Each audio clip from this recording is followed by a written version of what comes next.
Pretty much short answer is I think either July or September. Now, one of those 2 months. Could be in between, but it's one of those 2 months.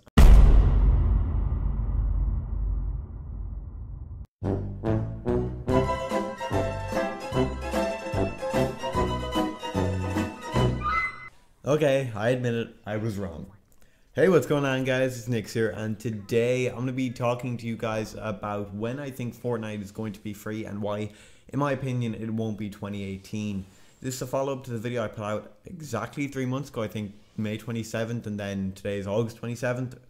So yeah, exactly 3 months later, and I honestly don't think it's going to be free in 2018. I was wrong in that video, but after seeing all the evidence that we have now, there is almost no chance unless Epic just pull something out of the bag, and I hope they do. I really hope it does become free in 2018, but I really don't think it will be. So if you go on to enjoy this video, drop a like down below. Let's get right into it.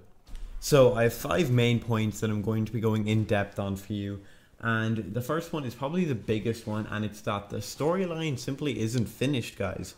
As you all know, in version 5.0 we got the first part of the Canny Valley storyline, and that is part 1 of 3. Now, it took them a year to only add 7 quest pages. 1 year to do 7, you know? Now, say what you want, maybe that they weren't trying or whatever, but it took them a year to do that. And since that's part 1 of 3, you would imagine that each part would be 7 pages. So, 21 pages is...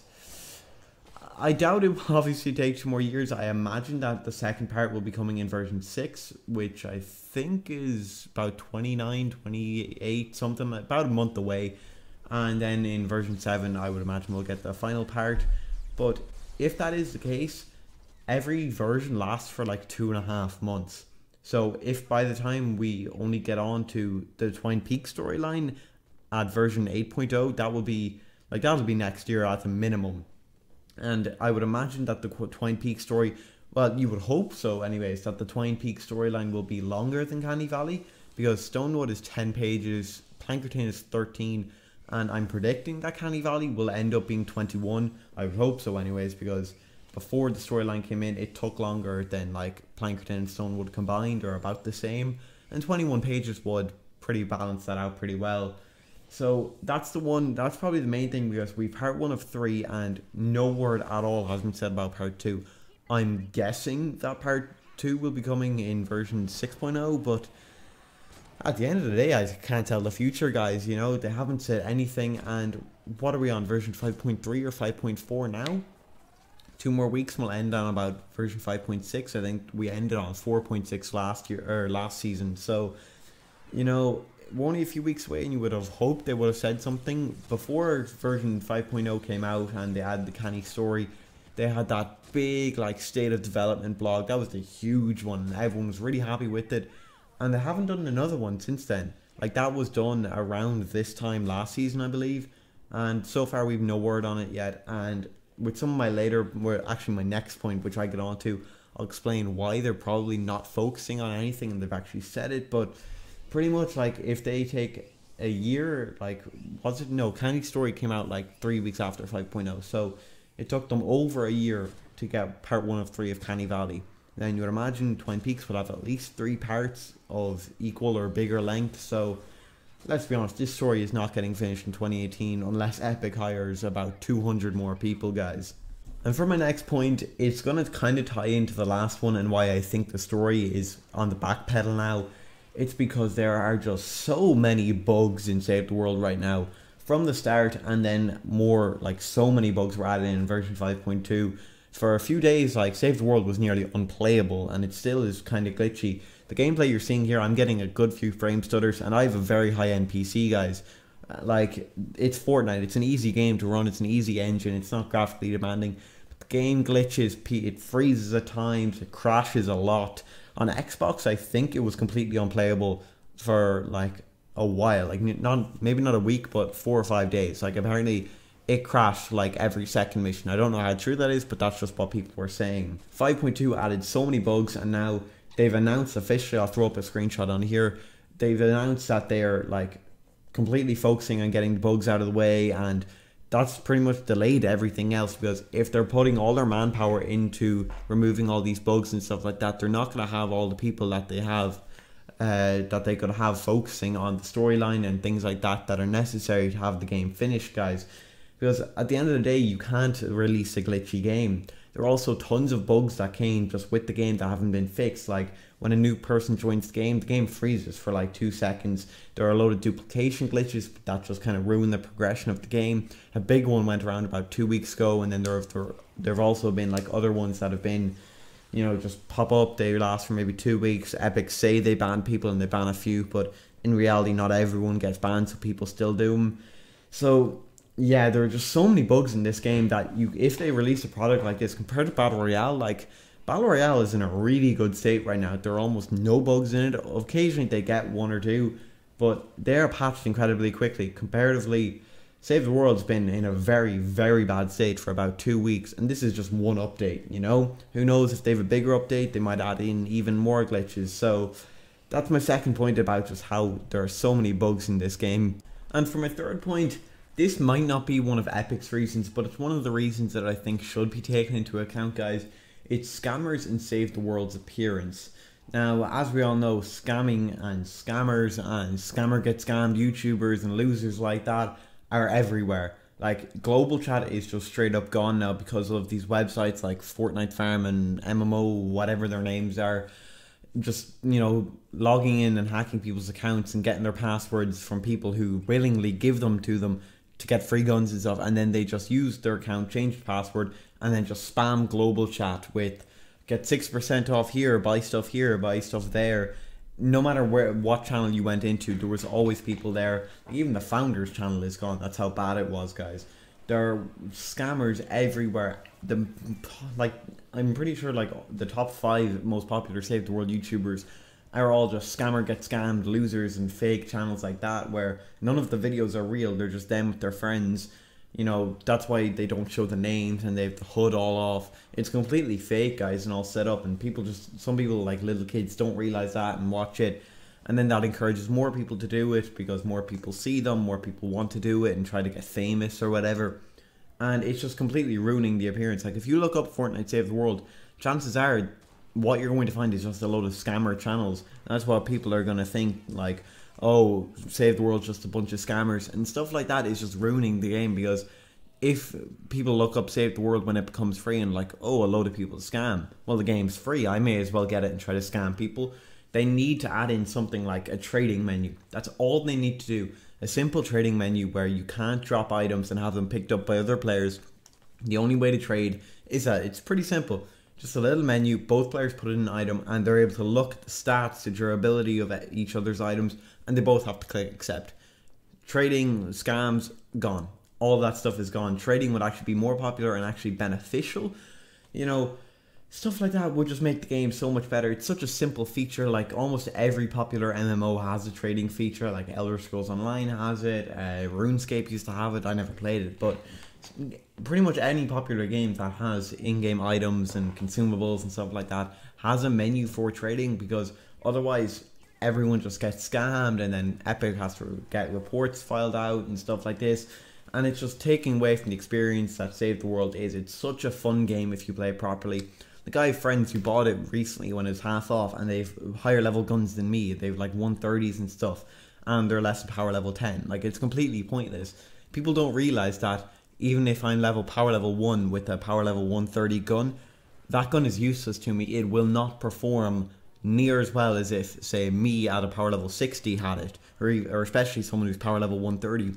The gun is capped. No matter how good a gun is, if you're a certain power level, you can't utilize it to its full potential. So it's completely pointless to have them, guys.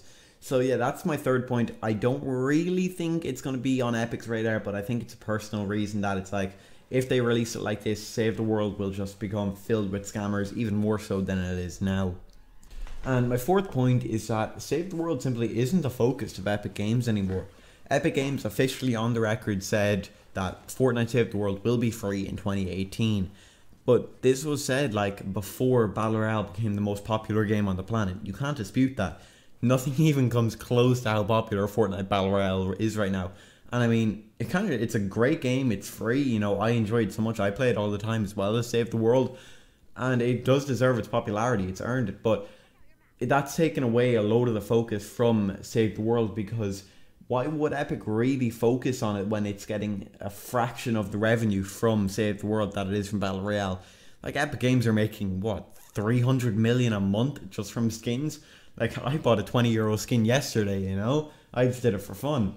And whereas I've never spent any money on llamas in game in Save the World, because they've made llamas cheaper. You know, they don't. It doesn't really seem like they care about profiting from Save the World, because they have all the profit from Battle Royale. They have the price of llamas. They gave people free V-Bucks. That was a Discord notification. You know, they're just getting so much money from Battle Royale that why would they, you know, put all their manpower into Save the World? Because at the end of the day, they're a business. They have to make money. That's why they were set up. Of course, they want to make a game that's as good for the consumer as they can, but when you're making a few $billion a year from a free game, you know, where are you going to put your money and manpower into? You know, it's just simple economics, or I don't even know if it is economic. It's a simple business practice, guys. You know, anyone could realize that. Like, Save the World just simply isn't as popular. That's factual. You can't dispute that. Even though personally, I kind of think it's the better game.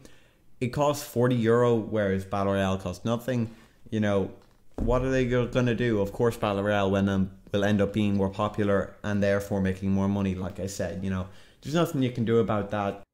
And for my last point, it's that Autumn and Winter 2018 simply have way too many good games coming out, like the top tier games this year. We have Red Dead Redemption 2, biggest game of the year, hands down. The only thing that would probably come close, maybe like God of War. That game is amazing, by the way. But multiplayer-wise, Red Dead Redemption 2 is on top. Then we also have big other heavy hitters like Black Ops 4, Battlefield 5, and all of these games will have Battle Royale modes. And if Epic Games wants to keep Fortnite at the top of the world, you know, gaming scene, they'll need to put even more focus to it, because, let's be honest, they're focusing mainly on Battle Royale right now. And I wouldn't be surprised if they hire even more people to focus on Battle Royale, because when Red Dead Redemption 2 drops, so many people will start playing it. When Black Ops 4 drops, so many people will start playing it. I think the beta for Blackout is going to be in September. I haven't pre-ordered, but I have a code, so I'll try it out. I hope it's good. I probably won't end up getting it though. And then Battlefield 5's Ring of Fire, I believe it's called, their Battle Royale. That'll probably be very good. Battlefield has a very good just basis that could work with a Battle Royale mode. Hopefully they do it well and just add in more competition, I guess, to the Battle Royale scene. Because of all these games, you know, Red Dead 2, Black Ops 4, Battlefield 5, you know, Epic has to do something if they want to remain on top. And let's be honest, when you're making 300 million a month, you want to remain on top. They even have other single player games like Spider-Man, Dragon Quest 11. I am so excited for that. You have no idea. Call me a nerd, but it's out in like 10 days and you better believe I'm buying that. I've already pre-ordered. Just so many good games that if Epic Games do want to remain on top, like I said, a few $1 billion a year, you want to keep your position. You know, you don't want to lose your spot. When they've come like Fortnite, let's be honest, it was a joke. It was announced in like 2011. It was like in development for like 6 years. Save the World came out, it was like, yeah, pretty good. Now you literally can't not play Fortnite. It's on every device. It's on Switch. It's on mobile. Just came to Samsung or Android phones there. You know, so it's iOS, Android, Switch, Xbox, PS4, PC. It'll be on my toaster the next month, you know. I honestly wouldn't be surprised. Like, it's on as many platforms as like nearly Skyrim at this point. I honestly think it might be tied. You know, it is ridiculous how many platforms this game is on. It's everywhere, and they would 100% want to keep their spot, guys. So that's pretty much all I have to say, and that's why I honestly hope Save the World isn't free in 2018. If they fix all these issues, feel free, release the game tomorrow and let it blow up and get the credit it deserves.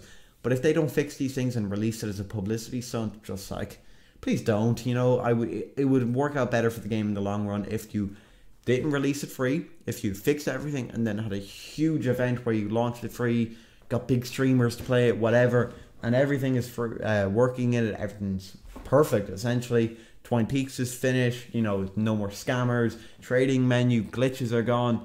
Then honestly, I hope to God they do that. I just hope they don't release it in a broken state, because people will play it and be like, nah, no point, I'm gonna go back to Battle Royale.